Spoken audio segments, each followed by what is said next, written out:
এত মানুষ যেন পিঁপড়ার ঢল নেমেছে চকরিয়াতে। হঠাৎ করে থামিয়ে দেওয়া হয়েছে চট্টগ্রাম কক্সবাজারের মহাসড়ক। বিশাল একটি বিজয় র্যালি দেখতে পাচ্ছেন বাংলাদেশ জামাত ইসলামীর পক্ষ থেকে।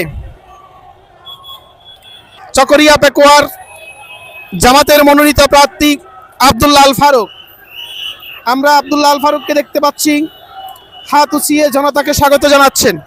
ভিডিওটি শেয়ার করে সবার মধ্যে ছড়িয়ে দিন।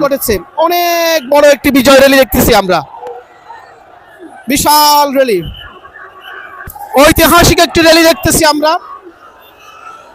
ভিডিওটি শেয়ার করে সবার মধ্যে ছড়িয়ে দেওয়ার জন্য পুরোটাই মানুষ আর মানুষ, প্রচুর মানুষ দেখতে পাচ্ছি, সব মানুষ আর মানুষ।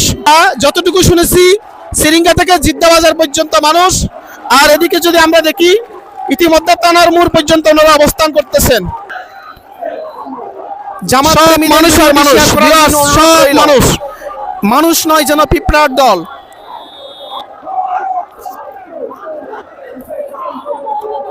পিঁপড়ার দলের মতো প্রচুর মানুষ দেখা যাচ্ছে। এখনো মানুষ আসতেছে, জেদ্দা বাজারের দিক থেকে এখনো মানুষ আসতেছে, আর এদিকে ইতিমধ্যে তানার মোড় পর্যন্ত চলে গেছে। ভিউয়ার্স দেখতেছেন এই যে তানার মোড় পর্যন্ত মানুষ, প্রচুর মানুষ এখানে। এরপর একটানা মানুষ, এটা প্রায় 6-7 মিনিট পর্যন্ত। জামাত প্রেমী যারা রয়েছেন তাদেরকে ভিডিওটি শেয়ার করার জন্য অনুরোধ রইল। এজন্য ইতিহাস সৃষ্টিকারী একটি মিছিল।